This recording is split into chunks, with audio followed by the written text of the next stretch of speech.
Bienvenidos a Acciones Fiscales, con su anfitrión, el doctor Juan Raúl López Villar. Comenzamos.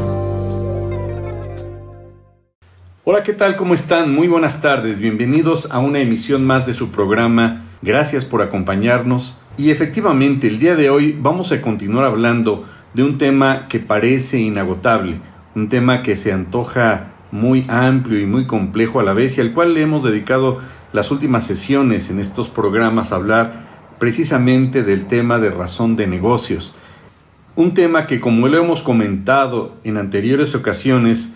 da mucho de qué hablar dado los tecnicismos y la forma a través de la cual la autoridad legislativa consideró pertinente incorporar el tema del Proposed Business Test a nuestro país. Por primera vez entonces, como lo hemos indicado con anterioridad, las autoridades fiscales, a través del ejercicio de las facultades de comprobación, van a poder revisar efectivamente los actos jurídicos del contribuyente,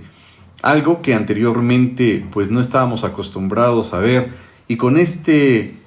pretexto, diríamos así, pues la autoridad podría analizar el origen de los actos que repercuten desde la perspectiva fiscal, precisamente para saber si está cometiendo actos ilícitos o incluso con ello, derivado del último párrafo del artículo 5A, ejercitar las acciones en materia penal pertinente, como lo refiere la reforma del último párrafo del artículo 5A. Este tema también infiere en temas de orden internacional, es decir, anteriormente estábamos acostumbrados a considerar que el contribuyente pudiera llevar a cabo lo que se le conocía como planeación o planificación tributaria, lo que se ha conocido en España como esa facultad de elegir entre varias alternativas lícitas de organización de los negocios o actividades económicas del contribuyente, o incluso renunciar a la realización de negocios o actividades, todo con la finalidad de obtener un ahorro de carácter tributario, o también entendido como la expresión que debe servir para designar tan solo la técnica de organización preventiva de negocios que busca una lícita economía tributaria. En este contexto también, conforme al International Bureau of Fiscal Documentation, la planeación tributaria o tax planning, como se le conoce en los Estados Unidos, pues es el arreglo de los negocios y o asuntos privados de una persona con la finalidad de minimizar su responsabilidad tributaria. Y esto que le podríamos llamar planificación tributaria, planeación fiscal, estrategias fiscales, que a final del día pretendería o entenderíamos que buscaría el contribuyente a través de sus asesorías, pues llevar a cabo algún tipo de ahorro tributario o disminuir el entero en el tema de contribuciones a través de lo que también se le conoce hoy en día como la economía de opción. Esta economía de opción, que si bien es cierto, podríamos señalar que es un concepto relativamente nuevo en nuestro país como tal, sin acotar o sin dejar de considerar que pues se le conoce como planeación fiscal o estrategias fiscales, pues esta conducta que llevan a cabo, que podrían llevar a cabo los contribuyentes con la finalidad efectivamente de apegarse a aquellos mecanismos que establecen las leyes en materia tributaria y que tendría por objetivo el disminuir esa base tributaria o el tener un ahorro tributario. También pues se fundamentaría prácticamente en la misma naturaleza del ser humano en cuanto a que actuaría de buena fe acorde con las normas aplicables, siempre y cuando llevara a cabo actividades de carácter lícitas y pudiera pretender disminuir de alguna manera esa carga tributaria impuesta por el Estado. Pero esta reacción, digamos, del ser humano frente a ese tipo de exigencias tributarias, pues tendría que cuestionarse hasta qué punto esta economía de opción, acorde con lo que ahora ya previene, regula y establece el artículo 5A, pues ya se puede entender como lícita o no. En este contexto, pues esta reacción del contribuyente frente a esas exigencias tributarias, pues sería consecuentemente acorde con el 5A, pues ya necesarias para abstenerse en el cumplimiento de las mismas, es decir, siempre y cuando no estuviera cometiendo algún tipo de ilícito. Pero si partimos de la base entonces que la autoridad va a llevar a cabo actos de carácter presuntivo y va a poder determinar incluso anticipadamente con base en la información que obtenga o que tenga ya de sus bases de datos y también las que obtenga derivado del ejercicio de las facultades de comprobación, pues ya se cuestionaría precisamente hasta qué punto ese tipo de actuación cae o no en la ilicitud. Y con ello entenderíamos que la ley no contempla, como dice algún autor, pues ningún deber patriótico de pagar más impuestos que lo que las normas tributarias establecen. Y con ello entonces el ahorro del impuesto no es un propósito ilegítimo. Eso es lo que refieren algunos autores, pero acorde con lo que establece al día de hoy el artículo 5A, pues nos deja pues en tela de duda la aplicación de la correspondiente conocida como economía de opción. Y en ese punto pues tendríamos que partir de la base que existe lo que se le conoce como la autonomía de la voluntad, es decir, el principio de la autonomía de la voluntad del gobernado, que va a ser no otra cosa sino la potestad de que tiene toda persona con plena capacidad de gozo y de ejercicio para regular sus derechos y sus obligaciones a través de ese ejercicio de su libre albedrío, cuyos efectos jurídicos serían obviamente sancionados por el derecho. Y en ese contexto pues se entiende entonces que las personas tienen plena y absoluta libertad de llevar a cabo todos los actos jurídicos que consideren necesarios para satisfacer sus intereses, pudiendo determinar el contenido y los efectos de dichos actos. Esta libertad que tienen los particulares en esa autonomía de la voluntad, como dice ese adagio romano, pues el particular puede llevar a cabo todos aquellos actos siempre y cuando no estén prohibidos. Y en ese sentido, este principio que permea en el fondo como en la forma de todos los actos jurídicos que lleve a cabo el contribuyente ahora, pues ya van a tener una repercusión indirecta en el sentido de que la autoridad va a poder revisar literalmente los actos jurídicos del contribuyente y va a poder considerar que existan o no efectos o consecuencias jurídicas al respecto. Y esto trae consigo efectos interesantes. Es importante y es muy importante recordar que en ese libre albedrío que tienen los particulares para llevar a cabo, ejercitar sus actos jurídicos, implica que las partes en esa libre voluntad o libre albedrío que tienen, pues pueden llevar a cabo el acuerdo de voluntades para crear, modificar, extinguir derechos y obligaciones y establecer las cláusulas que mejor les convengan, por supuesto siempre que dichos acuerdos de voluntades respeten las leyes y el orden público, por supuesto que se refiera a actos lícitos, que estén acordes con las buenas costumbres y por supuesto acordes con la seguridad nacional, y en ese contexto podrán o tendrán la libertad de elegir cómo expresar su voluntad, por supuesto cumpliendo con los requisitos y las formalidades que para tales efectos establezcan las leyes en forma escrita, en forma verbal o de cualquier otra manera, siempre y cuando acorde con las formas que las leyes establezcan para tales efectos. Y con ello, como lo hemos apuntado en otras ocasiones, pues al llevar a cabo entonces las autoridades fiscales la revisión de los actos jurídicos de los contribuyentes, estas van a ser las que determinen las solemnidades, las formalidades y los efectos que estos actos jurídicos que derivan del derecho privado, pues van a tener para efectos del derecho público en materia de derecho fiscal. Es decir, serán los auditores quienes determinen en forma unilateral qué efectos van a poder tener o llegar a tener estos actos jurídicos para efectos de orden fiscal, como si los actos jurídicos tuvieran en lo particular un determinado efecto en materia civil, mercantil, laboral, penal, y así lo ha determinado la autoridad. Y en ese contexto pareciera, como lo hemos indicado también con antelación, que es la autoridad fiscal la que establece o determina en forma a priori cuáles deberían de ser esas solemnidades que debe satisfacer el contribuyente en la elaboración de esos actos jurídicos. Es decir, pareciera entonces que para efectos fiscales,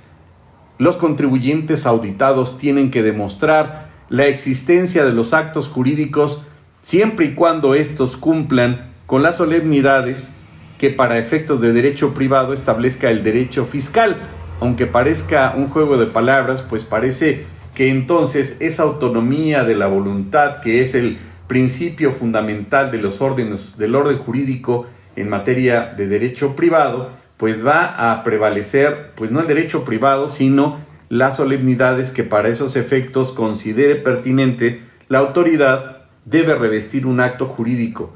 Y en ese contexto, para los efectos que le va a dar a los actos de los particulares la autoridad a través del ejercicio de sus facultades de comprobación. Es decir, con plena y absoluta autonomía de que los particulares puedan organizar o desarrollar sus propios actos mercantiles, y con plena y absoluta autonomía de que los particulares puedan elegir entre distintos modelos, estrategias de negocios, o incluso celebrar verbalmente o por escrito determinados actos jurídicos acorde a los ordenamientos jurídicos aplicables. Será entonces la autoridad fiscal la que le va a imponer las formalidades, las solemnidades o los requisitos que considere pertinentes para que estos tengan plena validez o efectos legales, por lo menos para el ámbito fiscal. Y en ese contexto, pues ya hemos señalado que la autoridad pues le determina ciertas formalidades, como por ejemplo el tema de la fecha cierta. Así entonces, esta famosa autonomía de la voluntad,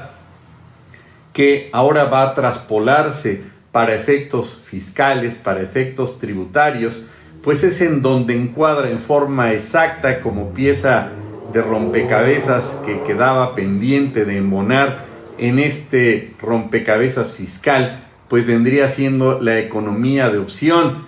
Y en esta implicaría, como lo hemos señalado, que el contribuyente tiene ese pleno y libre albedrío de determinar su voluntad para organizar su actividad económica acorde con las alternativas legales que le otorguen o que le permitan en ese libre albedrío pues los mismos ordenamientos legales que se establecen para tales efectos. Es decir, no podría ir más allá de la licitud que cada ley permita o le establezca para esos efectos. En el ámbito internacional podríamos señalar que la doctrina en general ha entendido que en el tema de esta economía de opción o en esta planificación de orden tributaria,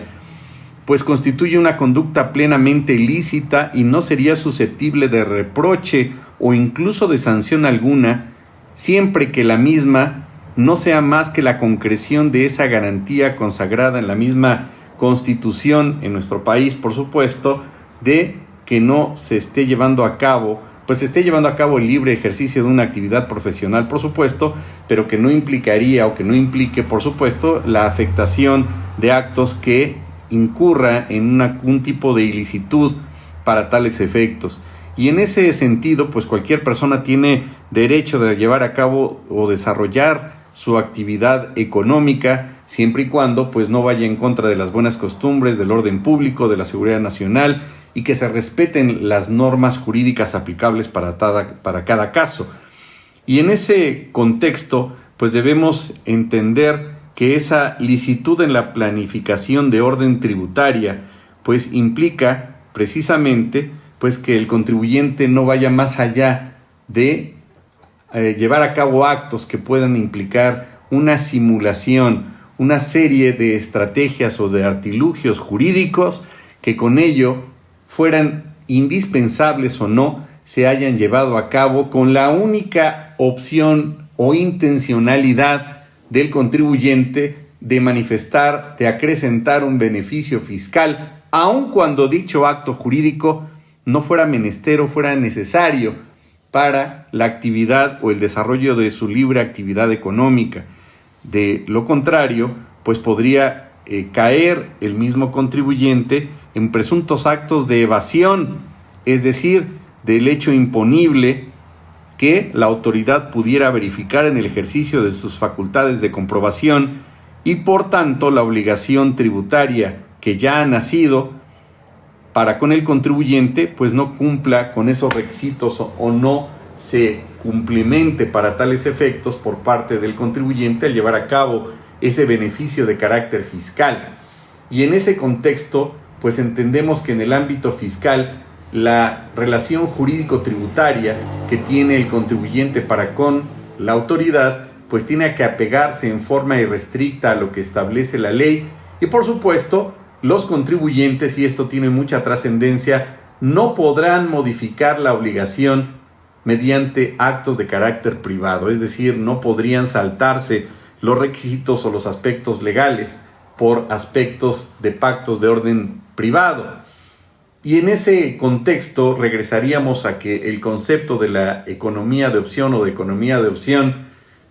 todos sabemos que se le atribuyen a este autor español José Larraz, quien desde 1952, fíjense, ya lo había plasmado en una obra que se llama Metodología aplicativa del derecho tributario, y precisamente en esa obra señala que esta figura tiene en común con el fraude a la ley el no contrariar la norma, la concordancia entre lo formalizado con la realidad, sin que exista, por supuesto, la simulación, y el procurar un ahorro de orden tributario.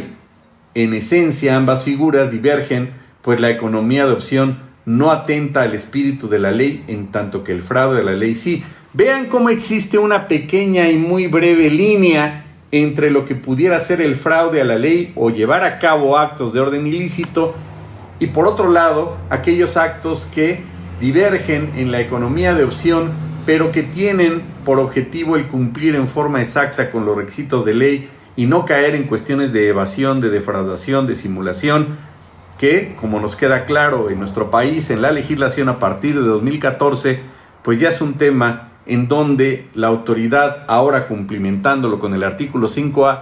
pues hay una muy breve diferencia entre la inexistencia o simulación de actos jurídicos con la elucubración o el planteamiento de actos jurídicos con la finalidad de obtener nada más, no una actividad económica o el desarrollo de la misma, sino una simulación a través de artilugios o actividades de orden jurídico para demostrar o tratar de demostrarle al fisco un beneficio casi exprofeso de carácter económico, pero principalmente llevado a cabo a través de un beneficio fiscal en donde queda a un lado el beneficio económico y se justificaría más ese acto por los efectos de orden fiscal, más que por los efectos de carácter fiscal. En ese mismo contexto, este autor español, José Larraz, señalaba que los contribuyentes a través de esta denominada economía de opción, que como lo hemos señalado, lo podríamos reconsiderar en nuestro país como la planeación fiscal o esas estrategias fiscales, pues no es que más que el derecho que tiene el mismo contribuyente para pretender obtener un ahorro fiscal aplicando en forma literal un precepto tributario, siempre y cuando ese mismo precepto sea suficientemente para justificarse en su actuación y que resulte de buena fe. Ahí viene entonces la pregunta obligada que nos trae este programa, si la economía de opción incurriría entonces en los escenarios del 5A o no, es decir, atendiendo a este tipo de planteamiento y acordando estos dos elementos, es decir, la razón de negocios y la economía de opción, serían dos elementos o dos conceptos que hoy por hoy estarían peleados. No se podría tener una convivencia sana, valga la expresión, entre economía de opción y razón de negocios, para efectos, por supuesto, del ejercicio de las facultades de comprobación de las autoridades fiscales federales, o con ello podría atentar o presumir la autoridad que el hecho de considerar la posibilidad remota de que el contribuyente haya aplicado una economía de opción se estaría incurriendo en un acto de ilicitud. Pues es un tema interesante que da mucho de qué hablar, como lo dijimos en un principio, y es que la economía de opción se debe centrar entonces en el hecho de que ese famoso entrecomillado ahorro fiscal no tendría en primera instancia por qué contravenir a las leyes en materia fiscal,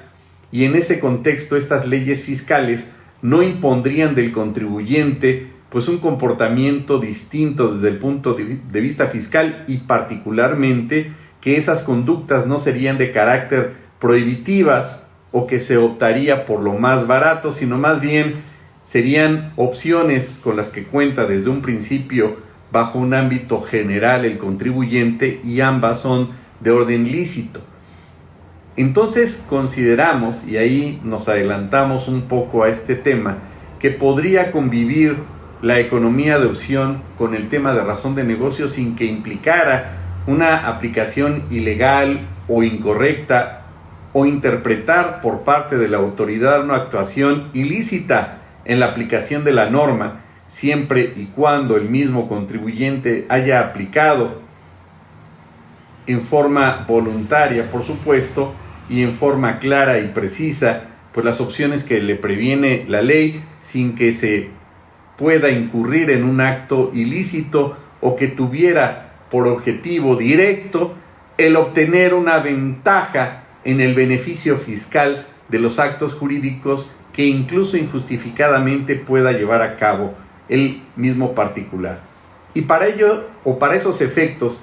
distintos autores refieren que la economía de opción pues se integra esencialmente por tres aspectos o por tres elementos. Primero,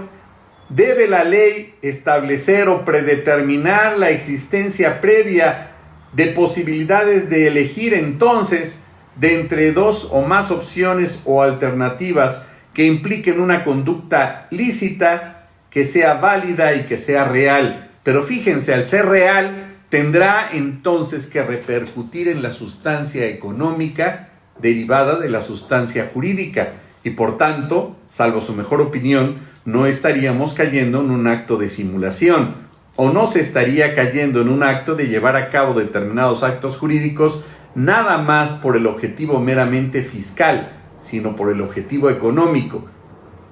Y con ello, bueno, pues creo que quedaría bastante claro en el momento en que el contribuyente pudiera demostrar, acreditar a través de la materialidad de esos actos y de esas operaciones que tuvo un efecto económico ese acto jurídico, y que se ve reflejado, por supuesto, en una obtención de un beneficio económico. Creo que ahí estaría un punto importantísimo que no hay que perder de vista, y que es en el cual o que sobre el cual se va a basar la autoridad al momento de llevar o ejercitar sus facultades de comprobación. Segundo requisito, que esas alternativas u opciones legalmente establecidas o preestablecidas en un ordenamiento jurídico sean económicamente equivalentes en cuanto al resultado. Este punto es maravilloso, es decir, aplicando nuestras opciones desde el punto de vista jurídico, tendrían los mismos efectos si lo hubiese llevado de alguna otra manera, con otra alternativa de orden económico, y con ello entonces quizá no podría implicar que la autoridad dedujera que se está obteniendo un beneficio de orden económico, ya que si hubiera aplicado el contrato A, B o C, tendría el mismo efecto de orden económico con ese origen jurídico. El tercer punto es que esta economía de opción, o esta opción que elige el particular, pues no pueda explicarse por motivos meramente económicos válidos distintos del fiscal, es decir, solamente el ahorro o menor costo fiscal, y que esto va a explicar y a fundamentar esa lógica de la decisión de la opción elegida. Es decir, que la opción que tenga bien escoger el contribuyente no se puede explicar únicamente por motivos económicos distintos de los fiscales. Sí, tendría entonces que justificarse desde el punto de vista primero económico y segundo que tuviera una repercusión fiscal. Este punto es excelente porque con ello se podría justificar en forma anticipada, incluso valga la referencia o la redundancia, antes del ejercicio de las facultades de comprobación, a través del contenido en la materialidad de los actos del contribuyente, antes de que exista cualquier tipo de ejercicio de facultad de comprobación. Y esto, bueno, pues es el punto que yo he estado señalando en forma insistente en los cursos que he tenido la oportunidad de compartir con ustedes, en el sentido de que no necesita el contribuyente esperar a que exista una facultad de comprobación, pues para ver cómo me organizo, para ver cómo hago la materialidad, o para ver cómo le digo a Juanita, que es la que tiene los contratos y se nos había olvidado ratificarlos o certificarlos o simplemente cumplir con la fecha cierta. No, el contribuyente se puede anticipar años luz y por supuesto la sorpresa que todos tenemos enfrente es que si la autoridad ha utilizado mecanismos de carácter tecnológico a través de programas, a través de aplicaciones, ¿por qué no hacerlas también o llevarlas a cabo el mismo contribuyente? Hoy por hoy gran parte de la información materia de las auditorías, por supuesto, y cada vez va a ser más de esa manera, están contenidos en medios electrónicos. ¿Qué le impediría al contribuyente, al particular, utilizar esos medios electrónicos para organizar y anticiparse a tener el checklist de la materialidad? Pues solamente allegarse de expertos en este tema. Y vamos a cerrar esta segunda parte pues refiriendo precisamente al tema de la economía de opción, que da mucho de qué hablar como lo hemos comentado.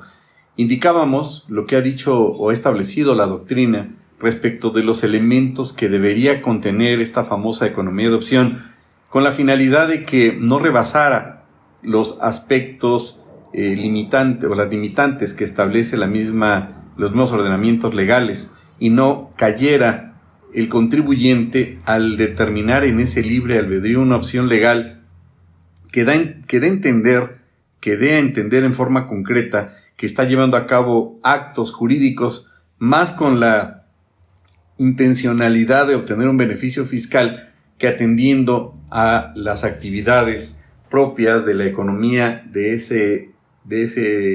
esa sociedad mercantil o de esa actividad preponderantemente económica. Y en ese sentido, en ese contexto, entenderíamos que existe dentro de una actividad comercial normal, por llamarle así, pues un negocio en donde el contribuyente, el particular en esa actividad económica, tiene varias opciones para llevar a cabo ese tipo de actividad. Y en ese contexto, si la ley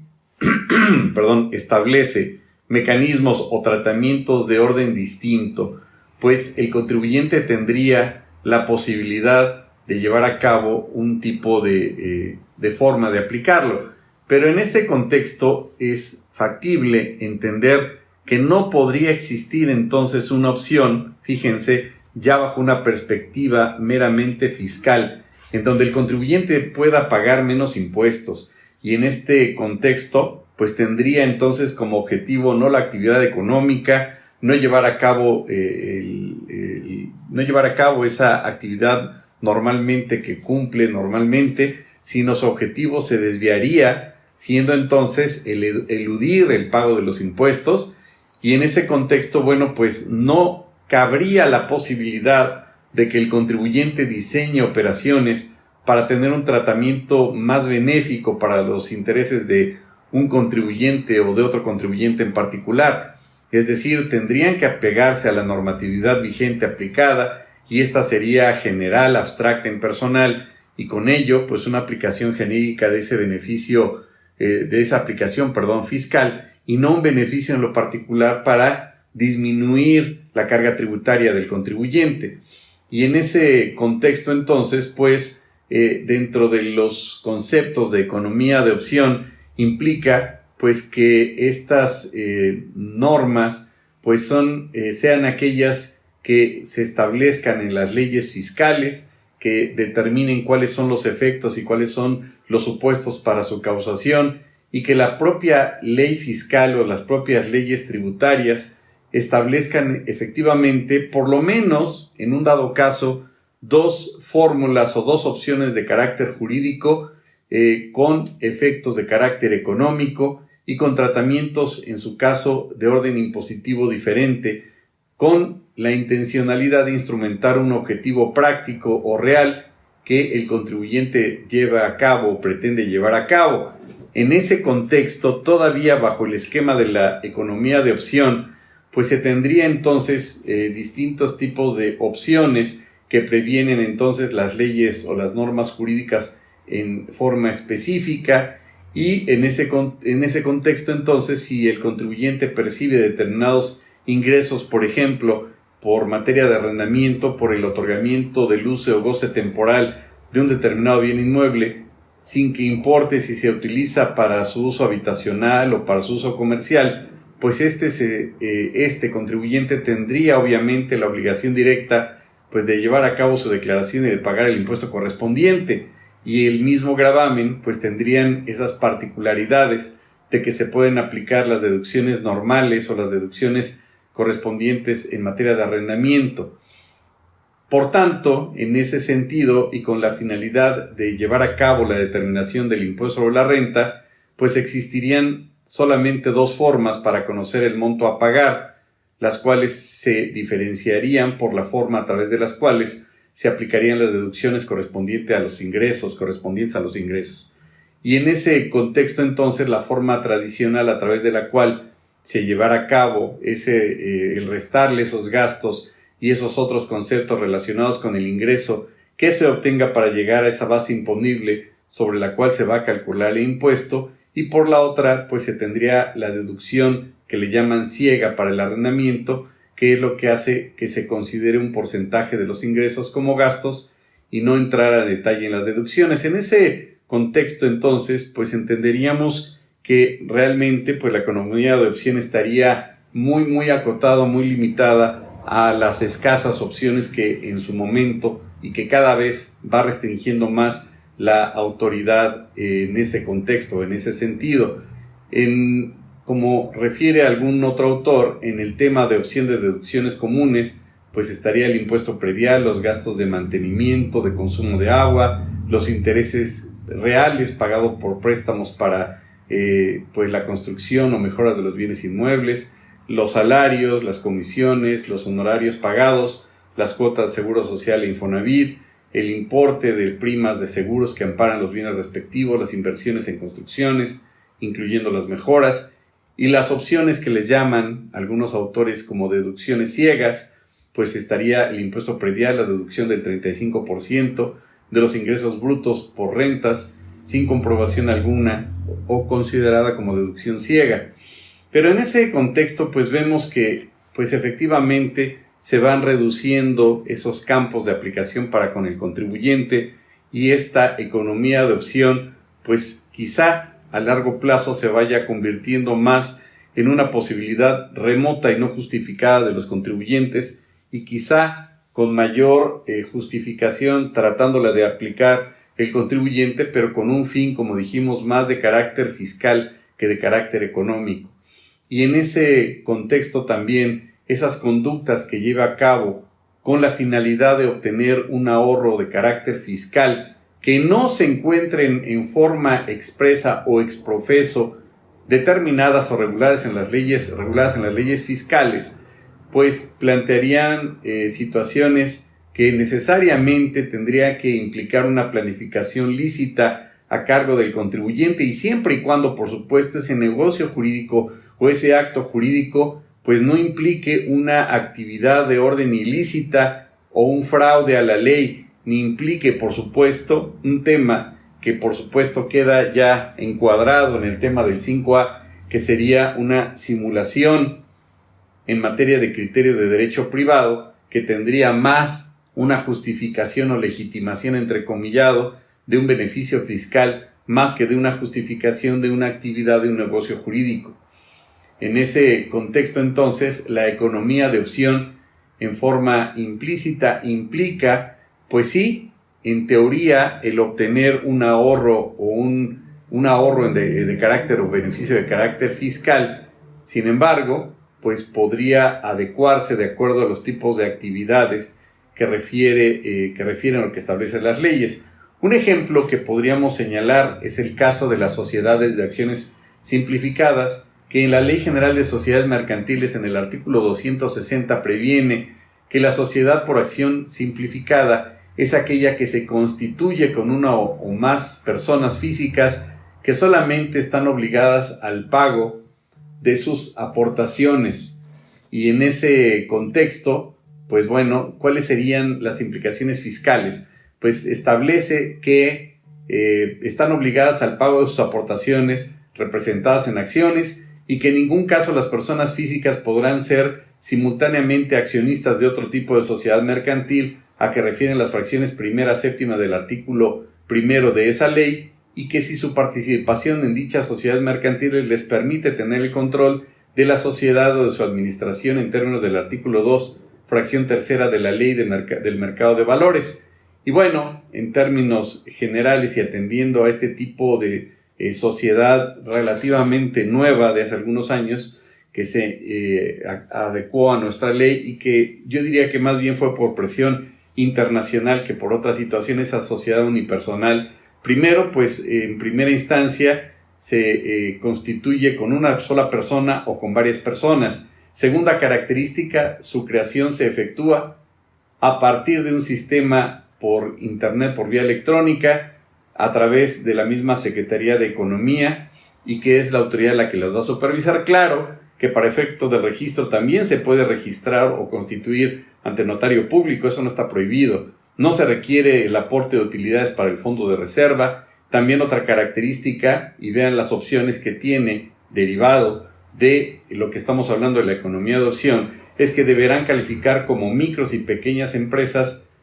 ya que se van a tomar como referencia los ingresos anuales, y estos, por ejemplo, no podrían rebasar más de los 5.165.500 pesos. Y esto implica, pues que en teoría, diría yo, no se encuentran sujetas al requisito de escritura pública o de cualquier otra formalidad, pero de alguna manera requiere la gestión o la gestoría el particular para que esté registrada en registro de comercio.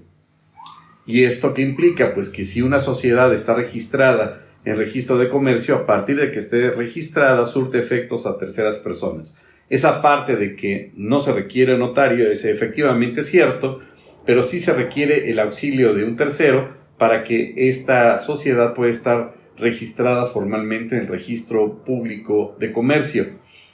También, otra opción que da la ley, por dar una mera referencia en este ejemplo, es que en cualquier momento se pueden transformar en otro tipo de sociedad, es decir, en otro tipo de régimen societario. También que las utilidades se distribuirán en proporción a las aportaciones y que se establecen obligaciones de transparencia que deben de cumplir en forma general por vía electrónica a través del sistema electrónico de publicaciones empresariales. ¿Qué facilidades, entre comillas, podríamos entender o encontrar aplicando esta famosa economía de opción sin caer en escenarios de ilicitud o de ilegalidad o, por supuesto, de ningún tipo de cuestión de orden penal? Pues entre estas opciones o facilidades fiscales que se pueden considerar en este tipo de sociedades, por dar un ejemplo, es que implica la creación de un esquema para facilitar la apertura de empresas, ya dijimos, de una manera más pragmática, más rápida, diríamos hasta más económica. Se trata de un modelo de política pública integral, dirigido esencialmente o con dedicatoria a las pequeñas y medianas empresas. Implica un ahorro económico para la constitución de las sociedades mercantiles. No requiere en primera instancia de que se plantee o se lleve a cabo ante la fe de un fedatario público, valga la redundancia, para su creación, para su constitución, notario público, corredor público, y en teoría tendría un costo más accesible en su funcionamiento y en la operación. No requieren de un capital mínimo y, como hemos señalado, las utilidades se distribuirían en proporción directa a las acciones de cada accionista, y existe una responsabilidad limitada de los accionistas y que deja a salvo el patrimonio familiar y el patrimonio personal. También una sociedad de esta naturaleza, de acciones simplificadas, que hubiera sido inscrita a partir del 4 de mayo de 2017, pues se considera que a partir de su inscripción ha optado por utilizar este esquema de tributación conforme al flujo de efectivo, y que también por medio del esquema de flujo de efectivo se permite pagar el impuesto sobre la renta acumulando únicamente los ingresos y disminuyendo las deducciones que efectivamente realice en el periodo de que se trate. Y con ello también implícitamente implica que se libera a las empresas de presentar la declaración de información de operaciones con terceros, por dar una referencia. Y en ese contexto entonces encontramos que dentro de las opciones que da la economía de opción, pues se puede plantear en forma clara, en forma contundente, pues aquellos escenarios en donde la ley nos dé dos o más opciones o fórmulas de orden tributario de carácter diferente, como lo puede ser desde una sociedad anónima a una sociedad de acciones simplificadas, como lo dijimos en el ejemplo, y en esto implicaría que se puedan abarcar varias opciones o alternativas o posibilidades que estén dentro de la ley, que no sean ilícitas, y que esto implica que no sean mecanismos o artilugios jurídicos planteados o establecidos por la autoridad, pero que ésta los considere como ilícitos o como indeseables. Y esto pues también implica que no se tenga por intención o intencionalidad pues la evasión a través de una conducta de orden delictivo, y en este contexto pues llevar a cabo un fraude de orden tributario, y con ello también pues llevar a cabo un tipo de actividad o conducta de orden maliciosa que configure por supuesto dentro de los tipos penales establecidos por el legislador y que implique una serie de acciones o simulaciones. También con ello pues entendemos que desde el punto de vista jurídico pues implica o debe de implicar la exigibilidad de una responsabilidad a cargo del contribuyente, una responsabilidad de carácter objetiva y que efectivamente determine una imputación clara y directa en el caso de que el contribuyente esté llevando a cabo ese tipo de actos o simulaciones en perjuicio del fisco o en perjuicio de la hacienda pública. Y bueno, con ello entonces también entendemos que no pretende el contribuyente, el particular, llevar a cabo la evasión de ningún tipo de impuesto, y que no deriva, por supuesto, ni se podría por qué justificar basándose en una ignorancia de un tema de responsabilidad objetiva, sino que va directamente a una obligación cumplimentada o establecida en la ley, y que con ello, por supuesto, el contribuyente no podría excusarse de su cumplimiento, fundándose obviamente en un tema de absoluto desconocimiento. Y esto pues sería verdaderamente absurdo que a estas alturas pues pudiera justificarse que la ignorancia de la ley sí exime de su cumplimiento. Y en este contexto vemos que efectivamente se advierte que dentro de las leyes pues existen la posibilidad de que se le den dos o más opciones al contribuyente para actuar en consecuencia. Y en ese contexto, bueno, pues existen a nivel internacional una serie de tesis de jurisprudencia que efectivamente pues regulen el tema concerniente pues a simular los actos en base o con base o fundándose en la presunta economía de opción, que con ello entenderíamos que pues estaría cayendo entonces en la cláusula general antielusiva, conocida normalmente como GAR, General Anti-Avoidance Rule, y con ello pues deriva en todas esta serie de regulaciones que estrictamente se han establecido a nivel internacional, pues prácticamente desde Europa, y que han permeado a últimas fechas incluso a países latinoamericanos como por ejemplo Colombia, que no forman parte de la OCDE y que ya ha estado implementando este tipo de medidas. Es una paradoja, como lo hemos señalado reiteradamente, que nuestro país copió literalmente pues todo el esquema de acto jurídico y negocio jurídico del Código Civil germánico, del Código Civil alemán, en cuanto a que la teoría del acto jurídico y negocio jurídico está plasmada en nuestro Código Civil de 1928. Y digo que es una paradoja porque por un lado México copia ese esquema del acto jurídico, del acuerdo de voluntades, de que pues prevalece el acuerdo de voluntades sobre la forma, y en ese contexto pareciera entonces que ahora, como lo hemos indicado, con la reforma o la incorporación al 5A al Código Fiscal de la Federación, pues prevalecerían las solemnidades y las formas fiscales sobre los requerimientos o solemnidades que en primera instancia exigen las leyes en materia civil o de derecho civil, como lo es el Código Civil Federal. Es decir, atendiendo entonces a la forma, la autoridad, al ejercitar sus facultades de comprobación,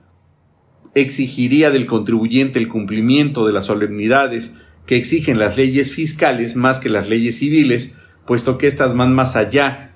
de lo que establecen los ordenamientos en materia de derecho privado. Pero comentaba que es una paradoja que se regule directamente del derecho germánico el tema del acto jurídico, puesto que desde 1919 pues ya existe una regulación. Desde 1919, fíjense, ya desde el parágrafo 5 de la ley respectiva se disponía en Alemania lo siguiente: el débito tributario no puede ser eludido o disminuido mediante el abuso de formas o posibilidades de configuración en el derecho civil. Existe abuso en el sentido del párrafo primero cuando en aquellos casos en que la ley somete al impuesto actos, hechos y relaciones bajo la forma jurídica adecuada a ellos, o eligen formas jurídicas, o se realizan negocios no adecuados o inusuales con el fin de eludir el impuesto y, en vista de las relaciones existentes y con arreglo a la manera en que se actuará o deberá actuarse, se obtendrá por las partes en lo fundamental el mismo resultado económico que habría obtenido si se hubiera elegido una configuración adecuada a los actos, hechos o relaciones y demás desventajas jurídicas que en su caso lleve consigo la vía elegida. No tienen de hecho importancia; si la tienen, solo escasa. Y bueno, esta ley se reforma, este artículo se reforma y queda en 1977 el texto vigente de la siguiente manera: la ley tributaria no podrá ser eludida mediante el abuso de las posibilidades de configuración jurídica que ofrece el derecho. En caso de abuso, nacerá el crédito tributario tal como hubiera nacido con arreglo a la configuración jurídica adecuada a los hechos económicos. Vean qué lección nos da el derecho alemán de que, si bien es cierto, México copia el tema del negocio jurídico y del acto jurídico, bueno, pues ya desde 1919 ya estaban tan avanzados que ya prevenían la posibilidad de que a través de artilugios o simulaciones jurídicas se pudiera tener un beneficio de orden fiscal. Sin embargo, ya para concluir, como pues podríamos llegar a esta conclusión que no requiere mucha ciencia, pues podríamos entender que, si bien es cierto, el 5A previene ese derecho, esa facultad, ese nuevo derecho de la autoridad a revisar los actos jurídicos dentro de las facultades de comprobación, estas derivan necesariamente del 31 fracción cuarta y queda plenamente justificado. Hay que recordar que existe esta tesis de jurisprudencia que define o que aclara la diferencia entre entre facultades de gestión y facultades de comprobación. Y es precisamente en esta tesis de jurisprudencia, que tiene mucha trascendencia para lo que estamos señalando, refiere que las facultades de comprobación solamente se pueden justificar con base al ejercicio de la autoridad para verificar el cumplimiento de las obligaciones a cargo de los mismos,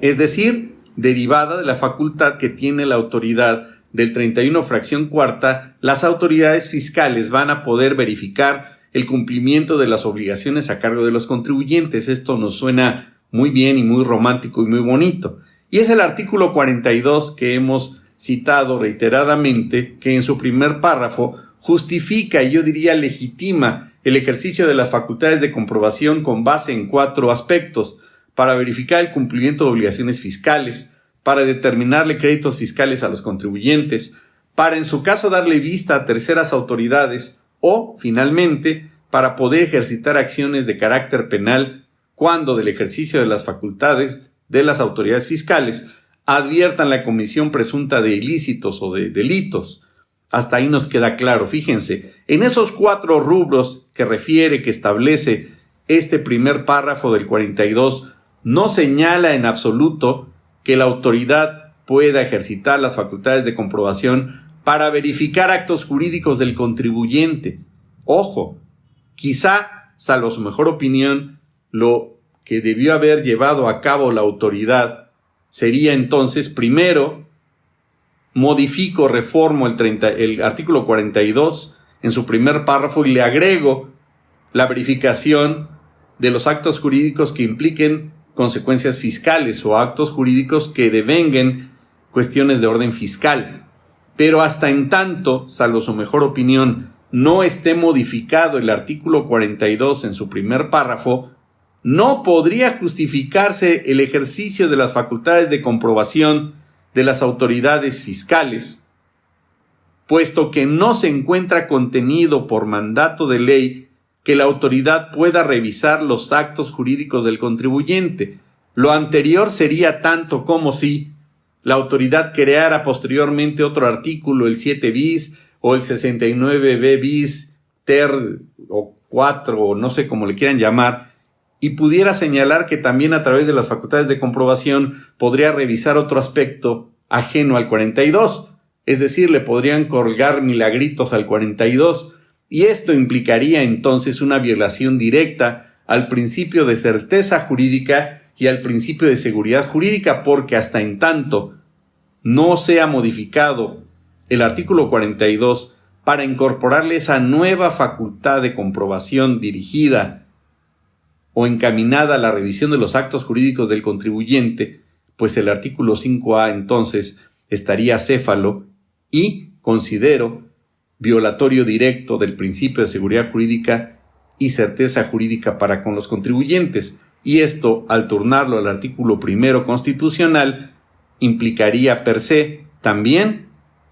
una violación al principio de legalidad desde el punto de vista de derechos humanos, y esto implicaría entonces que el artículo 5A también se pudiera alegar que violenta